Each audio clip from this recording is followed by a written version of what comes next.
But what I was saying was that one of the best parts about this whole process has been just getting to meet all these different folks like yourselves, who are doing so many different things.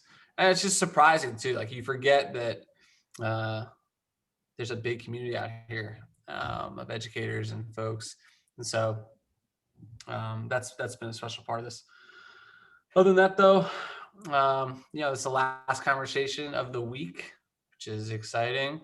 I think we learned a lot from doing this, and definitely gotten some good feedback too. A lot of folks, we were hoping they'd sort of have less to do the last week before spring break, but clearly educators never have less to do of anything. Never have less to do. That was a great idea and wishful thinking, I would say. Maybe we will be there one day, but I could tell you that this week felt like a month within its. What was being crammed into this last week? It sounds like so many changes. So many changes are happening with school districts. Are the kids going back? Are they not going back? How are we doing testing? Traditionally, April has always been a big month for test prep and, that anxiety around the test. And so, I'm just thinking about those educators that are having to go back into the school building, such as fellow special education teachers who are trying to navigate how this works. So I know a lot of schools, such as 7 Pillars, we were doing practice tests this week and the MAP testing and all of those different assessments, and it was overwhelming for parents, teachers, students, educators, everyone, and probably everything. So I think the computers are probably tired. Yeah, that's a good point. Heather, you made it sound like there's a lot going on at the leadership level for a lot of schools too, huh? Yeah, so, the school leaders' work is never done. And with my charter school leaders, they get monitored every year by the State Charter Schools Commission. And so April 15th, which is a terrible deadline, but even more so this year, April 15th is when they have to have their responses to any findings back to the SCSC. And so I have school leaders who had, 2 findings and we knocked them out months ago and already turned it in. But then I have several, and it's usually my new schools, who have 15 or 20 findings. And they need language, they need draft policies, they need all of that. And a lot of times they wait till the last minute to call me, because it's the thing that this monitoring is done in September and they don't have to respond until April. And so it's the thing you put on the back burner, and then you have to have a board meeting to approve the leaders' responses. And so getting people to calendar for a special called board meeting that's really going to last 5 minutes is very, very challenging. So it's just been moving parts for the past 2 weeks. I'm hoping that with them being on break, I can do most of the work that's left and just do it myself, ship it back to the boards, and we can be done. That's the goal. I think I have an idea of what Heather does. Yeah, Heather does a lot of work. But Heather, as a former school board member myself, I can tell you that yes, we always would put that off till the end, and we absolutely will sign off on whatever you write, because most of the time, like the policy stuff is so you just got to do it the right way, and it's a lot of compliance and process that most of us were not equipped for. So your expertise is well worth it, and hopefully they're paying you big bucks for it too. How about that? But we do all right. Yeah. All right. Well, it's a start. It's a start. So for those who are tuning in now and will tune in later, this is the final live conversation of the first ever ATL Education Expo. And we're going to be talking about educators taking their talents beyond the classroom today. And just wait another minute. We're also, when we're recording, this is the last day before spring break for the major metro Atlanta districts. So we're just chatting about that and what that experience is like. It sounds like it's gotten busier and not calmer, unfortunately. Martin, I don't know if your experience has been like that. What's the last week been like for you? Yeah, it's definitely been a lot trying to get in the schools and trying to get in contact with a lot of these district officials, of course, and also the principals, administrators. So, a lot of what I do is direct work with those administrators and with the school districts, and it's like running behind superstars. Like it's like, especially at this point in time, trying to get some things signed and out of the way, and a lot of our stuff, a lot of our programming is bent on it's truly bent on things being signed off for us to be able to work directly with the schools. So it's been a week and like I told you, last 2 weeks have been. Yeah. Well, hopefully, we had a long conversation earlier today during the lunch panel about time and how time is the thing that educators don't ever have enough of. And if we had more of that, we could do everything else much better. But clearly we don't get enough of that. So with that, I do want to formally get us started here, make sure we give each of you plenty of time to talk about your work. And so we can get that message out there, and then we'll dive into some of these conversations about teachers and educators and all the skills that they bring to the table and can use in a lot of these other corners of the space that we're not really using yet. So first and foremost, I want to give the floor over to Heather Robinson from Cross Dot.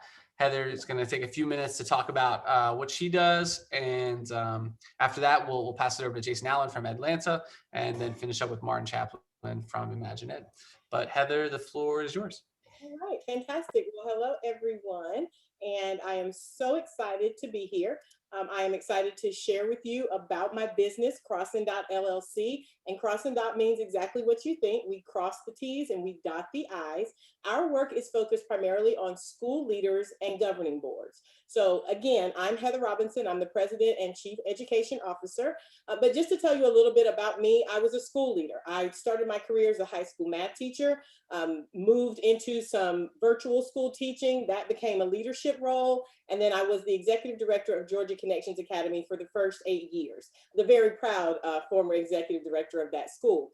In 2019, I decided to transition out of that role and work in my business full time. So my business is Cross Dot. Like I said, we primarily work with school leaders, school leadership teams, and with governing boards. Our vision is to help people and places become their best. A lot of times in your school, we're working at just a rapid pace, and we're not really focused on being better seeking and being better leaders, being better governing boards. Well, Cross Dot's role is to help you do that, to take some of the weight off the shoulders of your leaders and your leadership team or your governing boards and help you be able to focus on what's most important in your school, which is student achievement. Our mission is to design innovative, strategic, and perfect solutions for all of our clients. So one of the things we pride ourselves on is really listening to the needs of whoever the client is and making sure that the solution that we offer is tailored to whatever your needs are. Every school is different, every school district is different, and every governing board has a different flavor. So we try from the beginning to tap into that and really make sure that we're providing the solution that you need. Some of the solutions that we offer are leadership in terms of leadership development. We offer leadership coaching for school leaders or those who you anticipate being school leaders or those who are already on your school leadership team. We offer training for governing boards. We design custom trainings at the pleasure of the board, but we also have some virtual trainings and some in-person trainings and governance boot camps that we offer. We write strategic plans all of the time. If you are struggling with the goals and the direction of your school or your district, we can support you in creating that strategic plan or developing strategy around the goal that's going to allow you to see the increase in student achievement that you need. We also do data management. One of the biggest slowdowns for schools is that you have to do all of the data and reporting, and you have to have a team to do that. Many of our schools can't afford a team. I know at my school, I was it for the first 3 years. So we help you with the back office data and reporting to meet those state requirements. And of course, as a virtual school leader, we offer all of our solutions through a virtual format if that's the desire of the school. If you want me or one of my consultants to come and be there face to face, we can do that as well. But if you need virtual solutions, we offer that as well. And then finally, we do a lot of work in culture. I am an evangelist of professional learning communities at work. And some of my favorite work to do with schools is to really train and coach school leaders on how to effectively implement a professional learning community at work. You can contact me any way you like, but the most popular ways are through email. My email address is heather@cross.llc. You can book with us online at my website, www.crossdot.llc.com. Right now, our website is under construction because we are ready. We are growing and we are ready to relaunch. So we should be live in 1 week from today. And you can also just give me a call. My phone number is 404-754-3570. I'm looking so forward to seeing all of you soon, and I look forward to helping you or your school become better. Awesome. Thank you, Heather, and best of luck with the website relaunch. I know that can be a stressful proposition. That's exciting as well. Let's move over to Jason Allen from EdLanta. Go ahead, Jason. Awesome. I just have to say that Heather's presentation was amazing, and I know that work all too well in the former board chair of Ivy Prep, and I know they are part of. That's why I know your name. Okay, good. It's nice to meet you. It is nice to meet you as well, and I hope to have you on EdLanta as well. I'm hoping that my screen is going to do right because I have multiple screens, and I'm hoping that this presentation is going to do right. Maybe it won't work. Figure it out. Okay, well, it won't come on this one. Can you guys see this? I hope you can. We can see. Yeah, we can see the screen and the next slide. And okay, perfect. See, like the presentation. It's on the other screens, and I don't want to try to finagle change it. Oh, okay. Let's see if it does it like now. It won't. Okay. Well, I'm Jason Allen. I don't want to belabor the time with tech issues, but welcome to our world of teaching. We just go with the flow. So this is what our students go through when we try to figure out these technology challenges as we are educators and not so much of technicians. However, EdLanta is what I direct, and I'm also the lead blogger for EdLanta. And let me go to the next slide about who we are.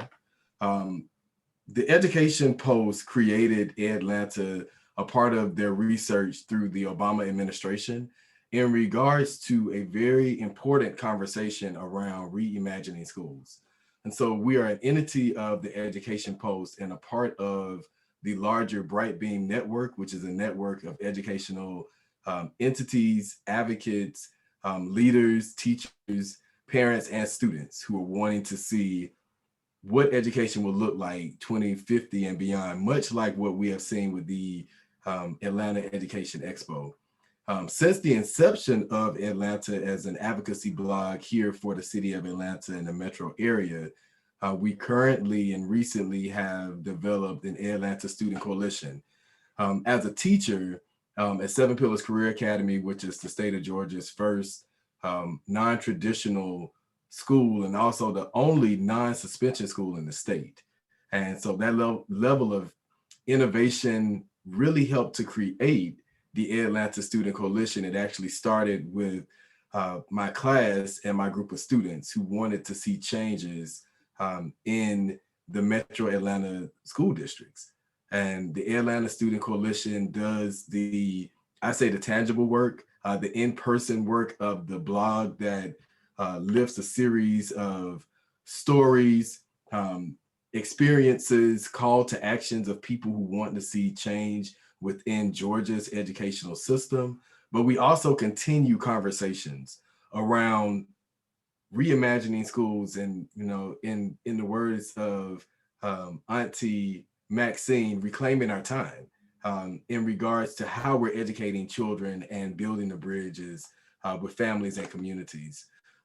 Through the pandemic, we have created a virtual platform. So you'll see on or in the margins a couple of flyers from different events that we have held to raise conversations around real issues that are happening in our public school systems in Georgia from the digital divide.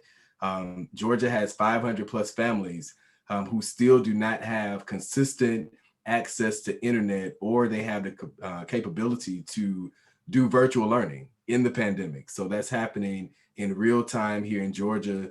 On that platform, we had teachers, educational leaders, and parents that addressed real issues that were happening. We also have a one-on-one series where we get to sit down with pretty cool educational innovators such as Ian, as you see on the side, as well as conversations with special educators. I'm a special education teacher, and a lot of this has been revealed in the pandemic, challenges that many schools have had, especially with reaching all learners. And so we provide written op-eds, articles from students, teachers, and parents, voices that too often we don't hear. We do press releases for our partner organizations, such as the Black Wall Street Times, the Georgia Charter School Association, Redefine Ed, Book is one of our partners, et cetera, so forth. But we also have a digital educational series that we have provided for students primarily now to lift their voices in conversations around equity, curriculum development, reimagining schools in a way where we can have a global marketplace. And so in the last few seconds, I want to leave that idea out for those of you all who are listening on this evening. Our students want to see something different. And I think that it's very important that we have a platform for them to tell us, hey, this is what we think may work. My students have met with city council leaders, associate superintendents, board leaders about a global marketplace for education. And I believe that the EdLanta Education Expo has definitely opened the door for better connections and pathways for us to get there. So Ian, thank you for that time. And I'm gonna pass it over to our next person. All right, thank you, Jason. And next up, we have Martin Chaplin from ImagineEd. How are you guys today? Let's see if we can go ahead and get mine rolling here. Okay, let's see. Are we rocking and rolling? Let's see here. Okay. All right. So, hello, everybody. I'm Martin Chaplin. I'm the CEO of ImagineEd Georgia. We use the power of innovation and community to reimagine Georgia's education landscape. I'm a 6-year educator. Just left the classroom last year to work full time for ImagineEd Georgia. I was a 7th grade science teacher. We know how middle school is, so and we understand the human experience from the child level all the way up until adulthood, and how it is a microcosm, how it reflects childhood and adulthood. And our conversation today is like, how can we create more impact?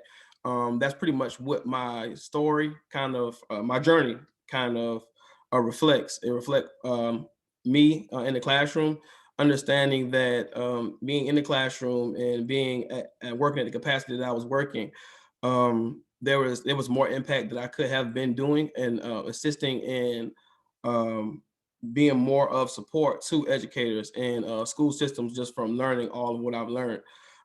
So which led me to create ImagineEd Georgia. And what we do is we pretty much innovate the Georgia education landscape.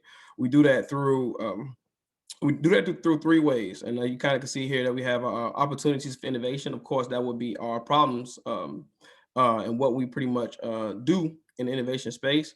But we integrate culturally responsive ed tech tools and resources in the schools.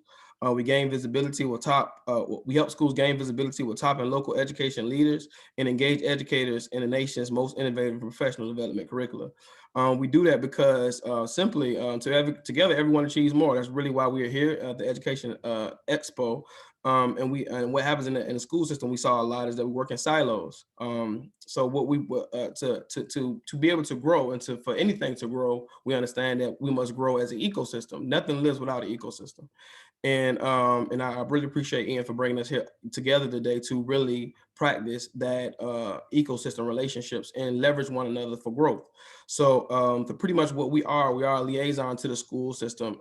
And what we do is we bring people like Jason, Heather, Ian into the school system, and we manage that relationship.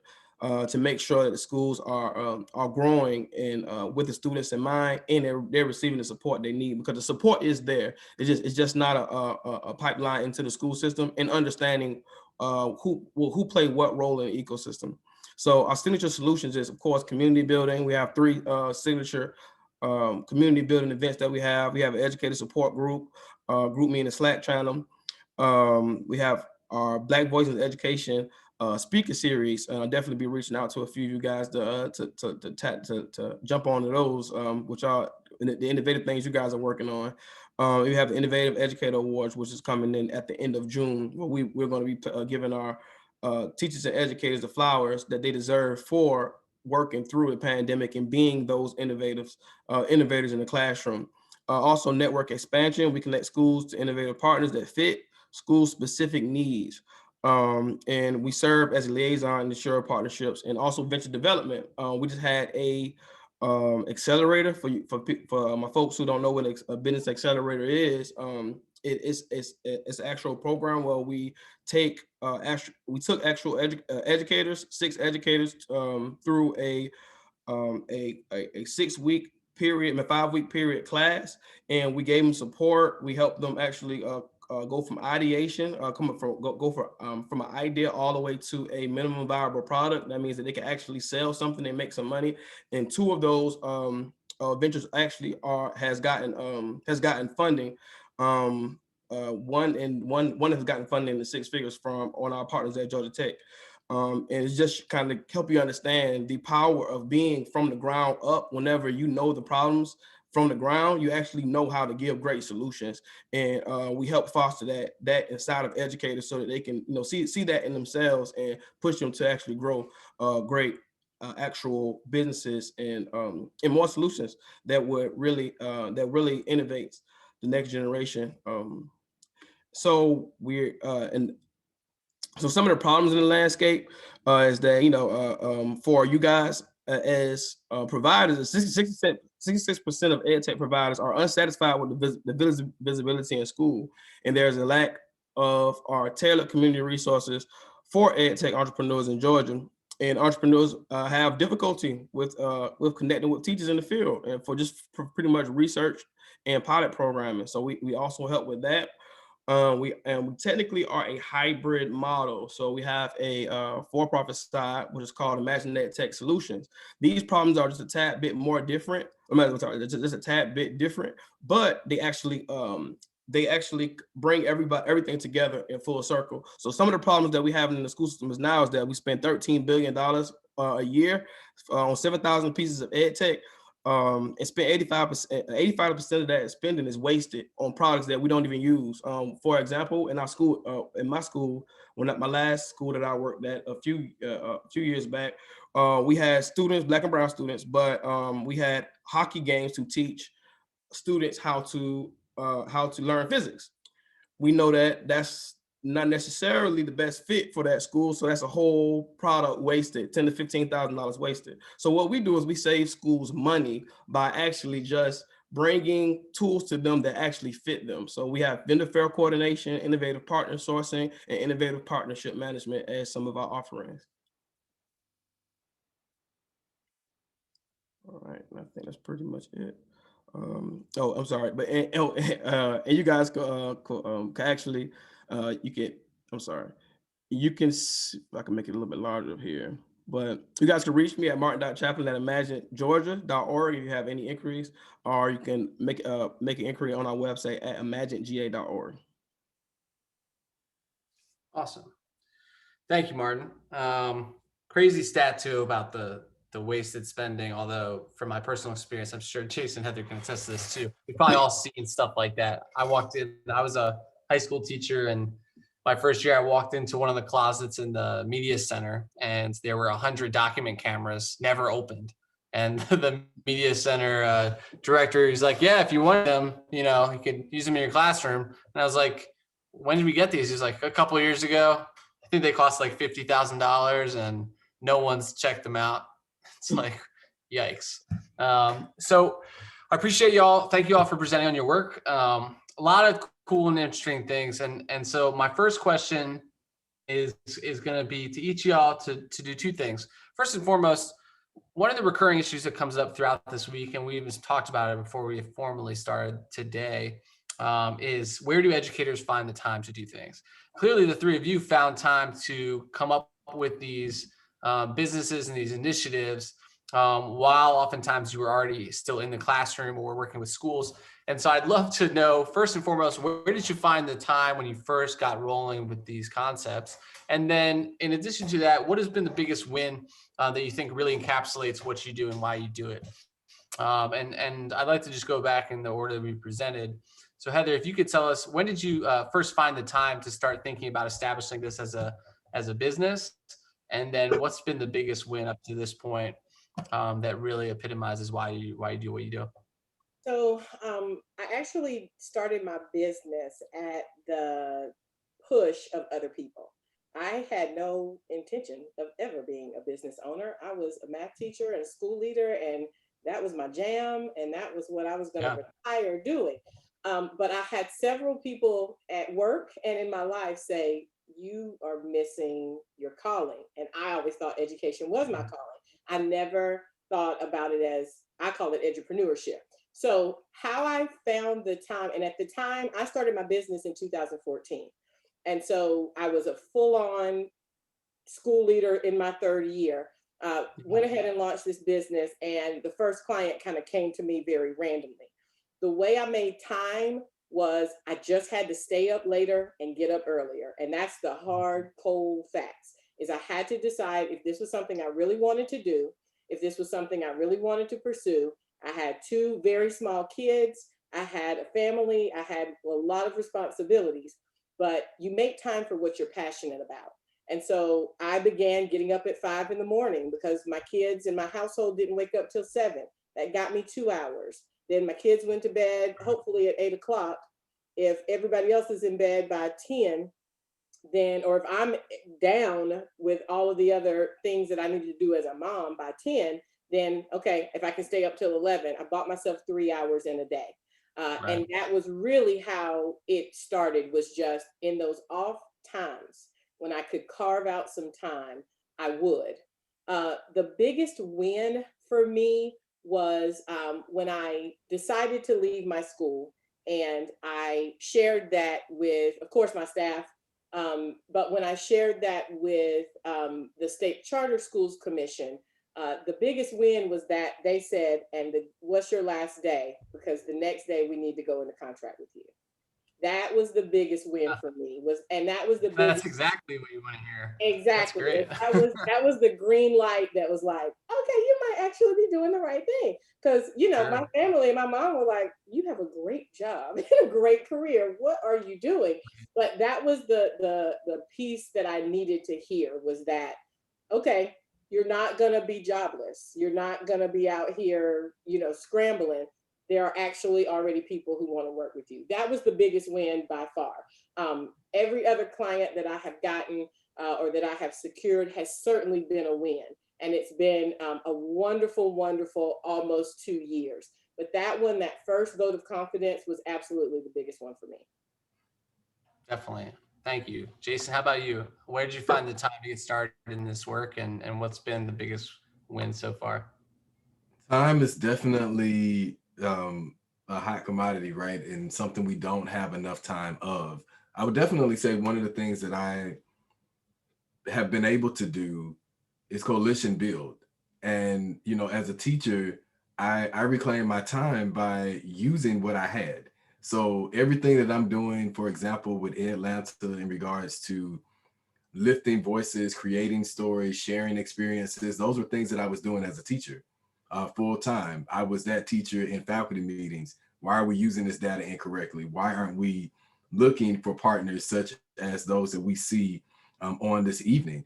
And my colleagues and even educational leaders were like, you know what, you need to have a blog. You need to get connected with an organization and an entity that will allow you to raise these issues in a way to bring awareness. And that's how I became connected to EdLanta.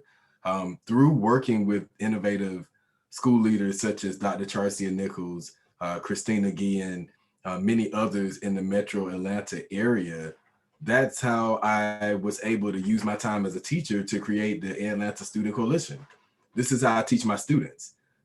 Everything that you see from the presentation to even the wall behind me, these are things that I use to reach students and families that I'm working with. And so I use what I was doing to advance the platform that I had. And I think that so many teachers can do that in various ways, whether it's agriculture with community gardens, whether it's mentoring groups, after school programs, even early morning programs. So I'm hoping that maybe some of these ideas will help educators who are struggling with balancing that time. I'm also in school full time getting my master's. So you have to be very creative in how you utilize your gifts, and sometimes building those partnerships and coalitions with other people to continue your message and do your work.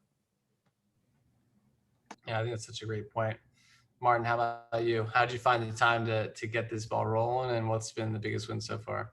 So I'm going to kind of echo Jason there has a bit with just that having that the partnerships, the teams. Like I said, man, I can't stress that enough about us working together. Like I said, every other industry in the world, I want to say United States, but the world works as a team and lean on each expertise. And I think to get started, I leaned on a lot of organizations such as yourself, the Center for Civic Innovation, Goody Nation, a lot of these forward-thinking groups. They streamline a lot of the information that you would take would help with I guess take a lot of time, to learn. To 4 years of learning, I would learn with the coffee with you. I would learn with about reaching out to Joey at Goody Nation, or either applying for some of the accelerators, or even volunteering for some of these innovative style information hubs. So a lot of that really helped me because I think a lot of the time it's not necessarily due. I think the research take the most time to get a lot of this stuff done. And I think to streamline that research, I reached out to a lot of different networks, either the Gathering Spot, I was a member there, every Slack channel, every group meet, every network I could get in to gain information at a very, very accelerated speed. I did that so I could. So what would take me 3 years, it took me roughly around like a year just by connecting with the right people. And that definitely inspired me too. And also being around those same networks and people actually inspired me to want to to actually take charge and actually go ahead and do it. And just understanding as educators, every day we're in the classroom, we have this burning desire to help our students because we see the landscape that they're in, and we see the situation that they're in, and every day we're looking in their eyes like, what, and with all of the things that's happening now in the current state of America, it's like it's pulling the mask off it. But these things that we have known as educators on the front line forever, and what that did was really inspired me to be like, okay, it's time to change the landscape. It's time to change the way that we do things, and you can't wait on anyone to do it. So I definitely I would kind of inspire me to do it, and how I make the time to do it. Yeah, absolutely. And what I'm trying to get at here, and I think you all touched on it, is, part of the reason we did the expo in the first place was because there's so many of us out here who are trying to help move this space forward and move schools forward. And yet, I'll just throw it out there, I feel like the education sector overall is one of the least collaborative spaces there is. But unlike some other things that are more competitive, my theory is that it's mostly not collaborative due to a lack of time and space, as opposed to a lack of will. Like, I feel like a lot of us are out here who want to collaborate, who want to work with schools, who want to support teachers. And Martin, you even what you were saying, and I've done the same thing, right? Especially when you try to get into the tech space, there is a lot of culture of like, oh, you just got to reach out to people, hear their stories, learn from them quickly. But like that sort of approach for teachers seems like it would be great, right? Especially young teachers, they could reach out to more people, be a part of communities to get more support, and to get more guidance and mentorship that doesn't always come in your normal like day to day. Do you guys agree with me that this space could be a lot more collaborative, or am I being sort of dramatic with that? Yeah. And what are ways we might be able to foster that collaboration a little bit more? Again, I'd love to hear from Heather first, and then we'll kind of go around. No, I think you are absolutely correct that there is nothing more isolating than I can speak about that from being a school leader. Very rarely was I given the opportunity to actually collaborate with other school leaders, particularly within the charter community. You're so focused on your school and your vision and your mission at that school that even thinking about doing that is very challenging. But you are also right in that it is essential to the success and the innovation to be able to push forward in this space. I think that the way that we get to that, especially for teachers, is we have to, I'm going to use some kind of old school terminology, but I'm talking about kind of an old school mentality. We have to raise new types of leaders. We have to raise leaders that understand that you can't be successful by yourself. You can't be successful if you just stay in your building. You can't be successful if the only ideas that you have come from you. You have to be collaborative within your own school leadership team. And one thing I hear from principals all the time is that I am the school leadership team. No, you're not. If you have at least one other teacher in that building, then you have the potential to build your own leadership team. It's not about a title. It's about what you're willing to do and what you're able to do. But I think we have to just raise, as new teachers come in and as new leaders begin to come up in schools, we have to foster that mindset. I think the old school leadership was great when it was old school, but we're in an entirely new time. These kids are outpacing us in every way, and we're being left behind as the adults because we're caught up in the administrivia of working school or having school instead of the learning.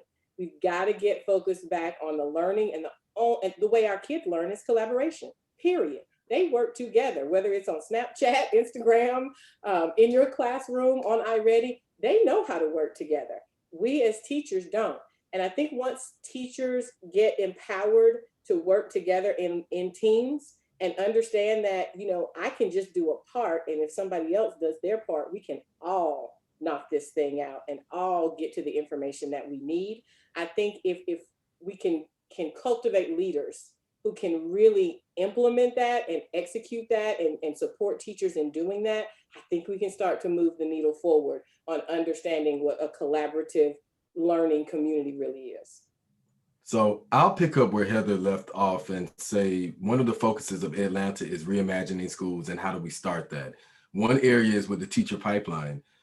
For example, in advocating against the state of Georgia's teacher prep program and the test, which was proven and research to show that had a lot of racial bias. And so when you look at the data that EdLanta has gathered and written articles around the lack of diversity in the teacher pipeline, it starts with leadership.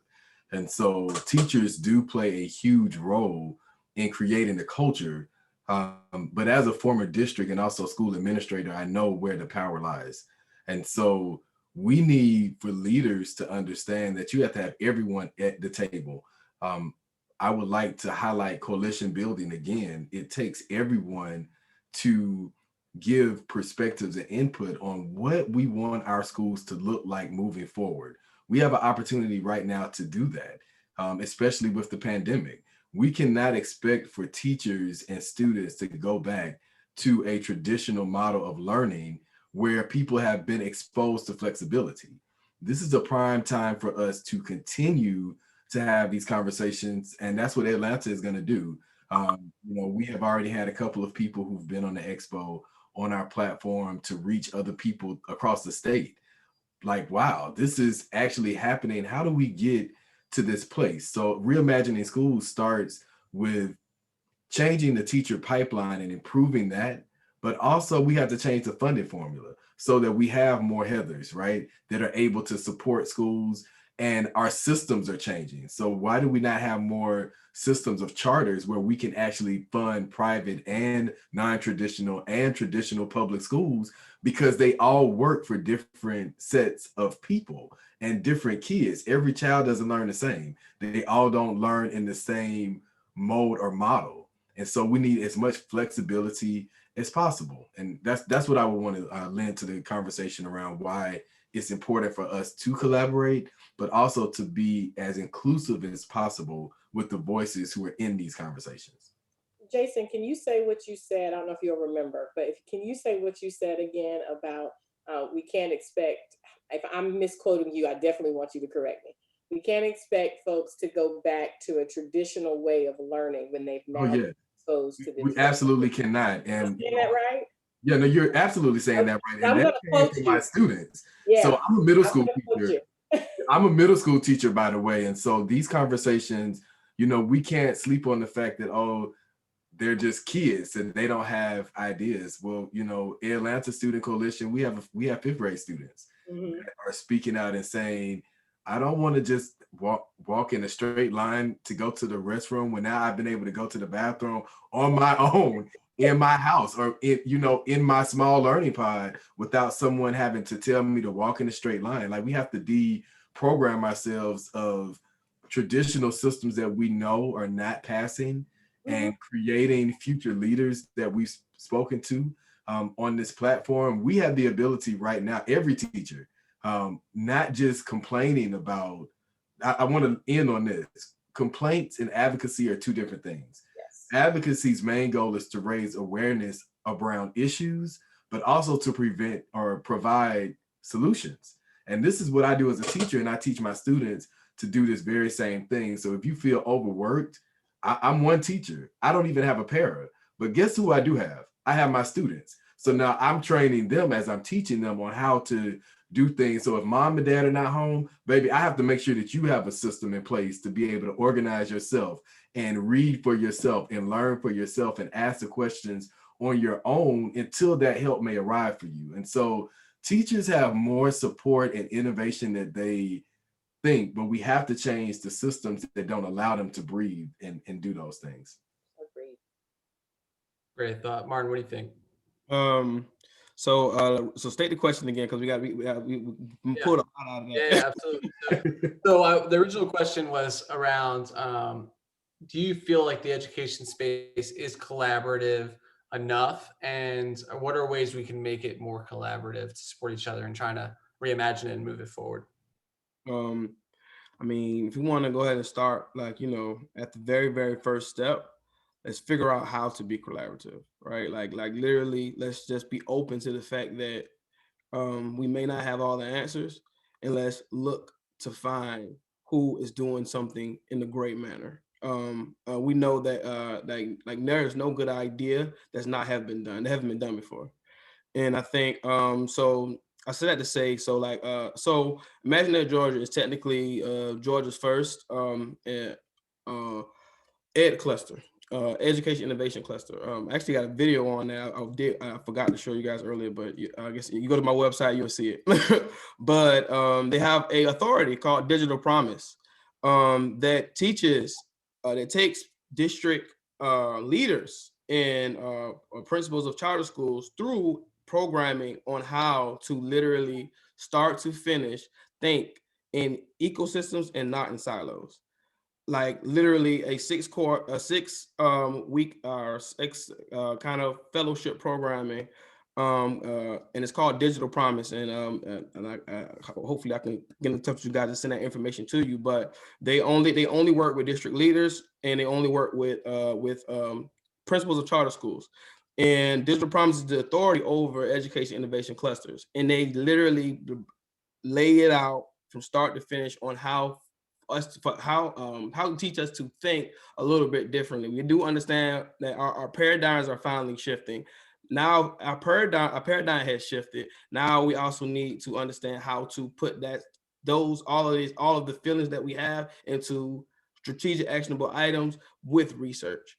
And I think that's pretty much what it's going to take, because how deep and rooted and long of a history of school being the way it is it's really going to be hard for us to kind of just, shoot at every variable at this point. We'll be, I mean, not to say that, we work in ecosystems, everybody's going to have their own place in the ecosystem working, but we're going to need leadership to understand how is this system being built out, and everybody, and understanding who's doing what in that ecosystem so that the system can work efficiently for every student. Yeah, I think you all make great points. So I'm going to push us a little further here and be the cynic in the group, to try to because I think one of the things when I was in the classroom that I certainly experienced, and I think all of us may have, but correct me if I'm wrong, the teaching profession gets battered around more than any other profession, right? The public perception of it is never great, and teachers are not paid enough, the balance isn't there, I mean, et cetera, et cetera. I'm all with that. On the flip side, I would also say that because of that regular and consistent sort of mistreatment, I suppose, and devaluing, I'd also argue that a lot of teachers, especially our veterans who are our most effective teachers and who are de facto leaders in their departments and their schools, I think a lot of folks are very jaded. They're jaded whenever any change comes through, whether it's from local change, national change, new technology. I think it's just, and again, I made this point earlier in the week, but I think it's because teachers, by their nature of their work, deal with chaos in the classroom every day, because that's just what working with kids is. It's controlled chaos of 30 different variables coming in, all with their different backstories and different morning experiences. And that's the job, right? That's the profession we get up for. But outside of that, I feel like, and one of the reasons I felt like having this conversation would be so important is because if we don't have the energy and the hope, I guess, to advocate for ourselves as educators, then we see what happens in the wider system. Not a lot of change, right? Like, we're not getting pay increases at the rate that we need to be getting. We're not getting new innovations in school models and instructional models and career ladders as fast as they could be coming, in my opinion. And so, I would love to hear y'all's thoughts on, do you think that how do we counteract this jaded nature of so many folks? And again, it comes from places of consistent mistreatment and neglect. So I'm not saying it's invalid in any way. More just saying is, how can we overcome that and get folks to have this sort of energy that we have here to go out and say, you know what, I know I'm tired at the end of the day, but I'm going to put in this extra work at night because I want to make this space better, or because I want to collaborate more. Or is that just too much to ask of teachers who are at their wits' end and burnt out? No, to anybody. Oh, I thought it was gonna start with Heather. I was we can always start with Heather. I'm fine with that.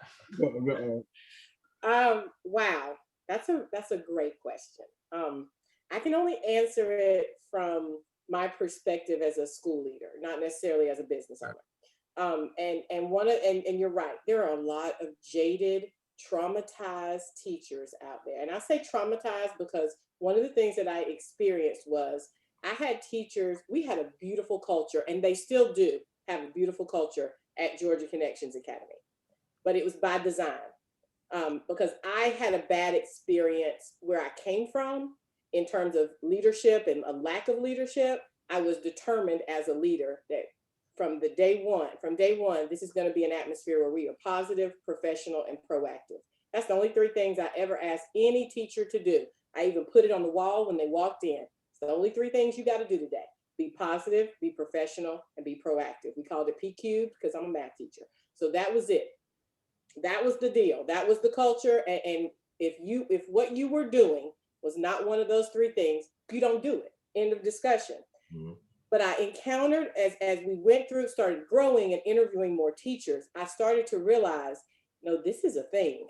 Like, people are really hurt in this profession and really jaded. Jaded is a beautiful word, about kids and about their job and about the perspective that others who aren't educators have about them. And so I think it starts with the culture in your building. And we have to stop being okay with toxic cultures in school. We have to stop being okay with toxic educators. We have to one of my favorite sayings is that culture eats strategy for breakfast. We have to stop as leaders accepting that bad attitude. And we have, because it permeates, it grows. It is a cancer, quite honestly. And you have to get a good grip on your vision, mission, and values. And as the leader, you have to be the torchbearer, and you have to insist that it's going to be this way. That doesn't mean you're a terrible person. It just means this culture doesn't fit with your philosophy of teaching. Whatever I can do to encourage you to go somewhere where it does fit in your philosophy of teaching, I'm gonna write you whatever recommendation you need. But the culture here is fixed. It's not changing. And you have to be very intentional about having a positive culture, because the culture also needs to repair those folks who are coming to you from cultures that may not be as well. We have to be committed to supporting. We have to be committed to coaching. We have to be committed to being the example of what the culture should be in our buildings. And if we can commit to that as leaders, and again, I'm still talking about raising up this new generation of leaders, yes. But if we commit to that as leaders and commit to leading the way in that, I think we can start to see that shift. But we also, last thing I'm going to say is, we have to be very mindful of who we choose to bring into our building. It is okay. A person could have every credential, be 15 doctorates or whatever. But if as the school leader, you know in that interview that there is something in your gut saying, this ain't gonna work, trust it. Especially when you built that vision and mission and that culture, trust that and be very mindful of who you're bringing into your building. And if it's a person that needs some repair, be sure that you're ready to help them be repaired. I have 5,000 thoughts on it, but I'm only gonna share 3. My first is, I think that we definitely have to begin with changing those who are leading us on a state level, and also locally. Leading Ivy's board, I learned a lot as a charter school board leader, and collaborating with local public school districts, as well as working with the state. And I saw so many gaps with training that was needed. There are not enough hazards and organizations to go around to support non-traditional schools. So then imagine what's happening in your traditional public schools. I've been a district administrator. It becomes so political because there's no value in education, because educators don't control school systems. Now, I'm gonna be very honest in these last couple of minutes within this hour. We know who controls our public school districts, and that is big business. Corporations have more say-so in what can and cannot be done. They are the red tape, along with the federal government, that will say, now we're going to give you all this money, but you can only use it. Let's talk about Title I, federal funding. You can only use all of this money for a certain set of children. So let's be completely honest. If we go by 100% of students and teachers that are in educational systems, we know that there's a smaller amount of gifted and talented students.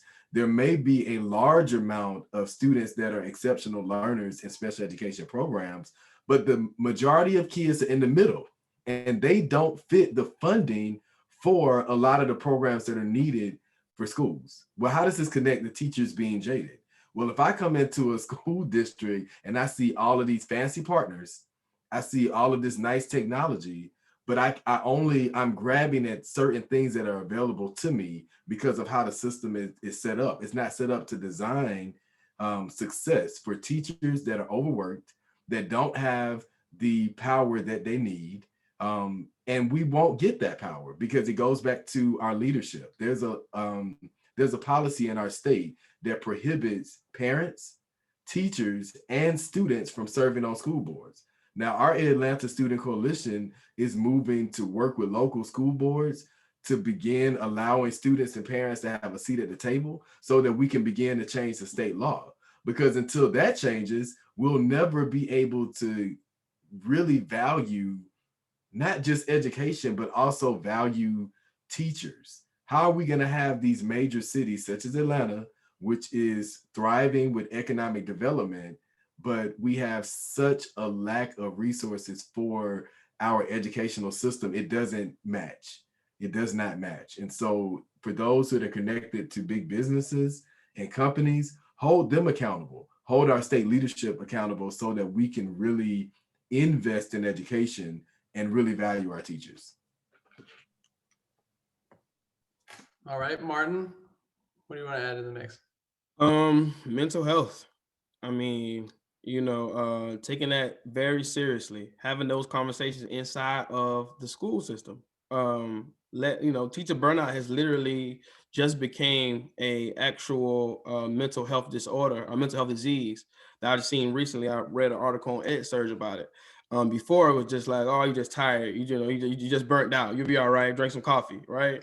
But mental health is real. Like, we don't understand how powerful our brain is. I just seen something yesterday that a new study about how the trauma on the brain from a child, if a child have trauma, how it physically looks different as an adult of a child having physical trauma. And just imagine, your brain is not even fully put together or fully developed until you're 25 years old, and then you're still learning. You 21 years old coming into a actual you 21 years old coming to a toxic environment, to Jason and Heather's point, and that's more trauma on top of what maybe you have had already back home before you came in there. So I think mental health has to be a discussion, has to be taken seriously in the school system. Social emotional learning for the children, but also mental health, some kind of mental health resources for the teachers, maybe an extra stipend for going to some form of therapy. I know that we was able to get like $130 a month, because I'm a mental health advocate. I went myself. I don't mind talking about that. And that $130 was one session. It was one session for me. Right. And it's like we need to continuously pour back into ourselves every day that we pour into these students, into the different groups. So I think that is a big portion to help us stay on the path of what we will, what our goal with the students and our goal to make change. I definitely want to say that mental health is a big one. Yeah, these are all really great points, and we're running out of time here, but I think what my biggest concern is that the profession overall in the space has become toxic in its nature, right? If you think about like a pool where you got to test the pH level of the entire pool, and then you got to balance it out. I feel as though, because of all of the factors that you all have what's the word? It's the end of the week. You've done so well to articulate and explain for us. I'm worried that our pH levels right now are really acidic. They're really toxic, and we need more. I think collaboration is a place to begin, and to do these things that y'all are talking about, because I feel like when you become a teacher, I watched it happen in front of my eyes as a teacher. I was in a department with all veteran teachers who were all really good educators. From what, even looking back now that I have more experience, like, they were good teachers who had been around for a minimum of 6 or 7 years. And by the time I was done there, in 2 years' time, they were all gone. And we had a new principal coming in during that time, and I was on the interview committee. And afterwards, I thought the candidate that they presented seemed good, and the entire department just rolled their eyes at me. They were like, "No, we heard about them. Like, they're not going to be good." And to their credit, the leader was horrific, and the leader was replaced within 12 months' time because of how bad they were. But it was the only candidate brought to the school. It was hand selected. The interviewing was not even a real process. They told me the question to ask because they had already told them the question was going to be asked. We only got to see one candidate. And so my point being is that I get where a lot of the frustration and jading comes from.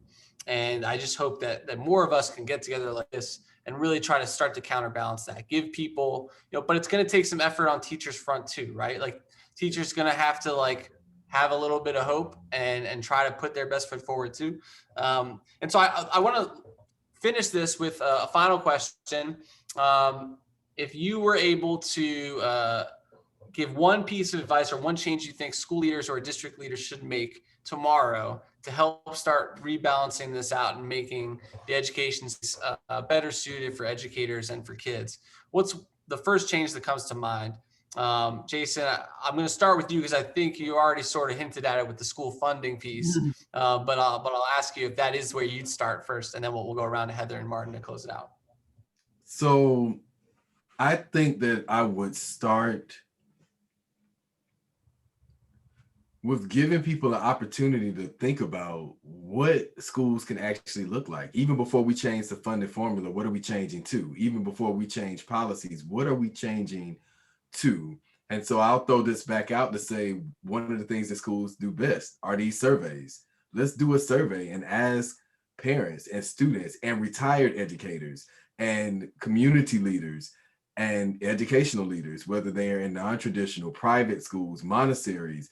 We need to get the input of everyone that touches students in learning and teaching spaces, from early learning centers to after school programs, all type of school variables, to really start the conversation there of what do we want? What are the possibilities? And thinking of this again as a global marketplace, as an ecosystem. How do we change how we operate? Churches are not having this conversation, and unfortunately, they're going to be forced, like schools, to have to do this. The post office, they didn't do it. And so now people are being forced to have to rethink what their global market, what their ecosystem is going to look like, and what spaces it's going to take up. And so I would definitely say that's the starting point. Let's reimagine together and then start building our plans and then change policies and then connect the funding to the right programs, the right organizations, and the right leaders. I will, Jason, you said we are speaking the same language because you set me right up, because I was going to say, first, ask the question, ask what your community wants the school to be. And this is my advice to leaders, ask, but the second step is to listen. Is to listen and use your voice to advocate for what your community wants. Not what you want, but what your community wants. And in asking, get the understanding that there are people in your building and in your community who are a resource to you and who can help you do the work that's needed to be successful for your students. One of the biggest lessons I learned was that I didn't have to do what I thought was my work by myself. I could walk over to any teacher's classroom and get a rock star innovative idea that I would have never thought about. So piggybacking off Jason saying ask through surveys or whatever mediums you need and to a diverse audience, my advice is then once you ask, listen and communicate. Use your platform and your voice to communicate what you heard. That's a great point. Martin, closing thoughts. Man, I mean, if we all got the same pattern here, man, you ask, listen, and do. Saw that coming. Right, I know, like we got thinking the same thing. You ask, you listen, and you do it. You can't, those data insights that we receive, like you said, those surveys that we receive, all that back end data that they have on how teachers are feeling, students are feeling. Let's actually listen to that those insights, take that data, and let's actually act upon it. Like, let's literally act upon what kind of information that we've used. I mean, I would hope that in the future we have they change the format and structure to where we have a data analytics department that works on climate and culture, and have that data and analyze climate and culture and see what we can change in the future, but as of now, ask, listen, and just do. I love that. I think it's not only a perfect way to end this conversation, but also a perfect way to end the week. This has been the first ever and virtual ATL Education Expo. And I'm here with Martin Chaplin from Imagine Ed Georgia, Heather Robinson from Cross Dot, and Jason Allen from EdLanta. I really appreciate y'all being very candid with me today. We try to have real conversations when we do this, and hopefully more and more folks can get in touch with all four of us and try to rebalance this out so we have a promising future ahead of us. But this has been another ATL Education Expo conversation. We thank y'all for joining us, and check us out for more at educationatl.com. The website is now, well, this weekend is going to be open to everybody.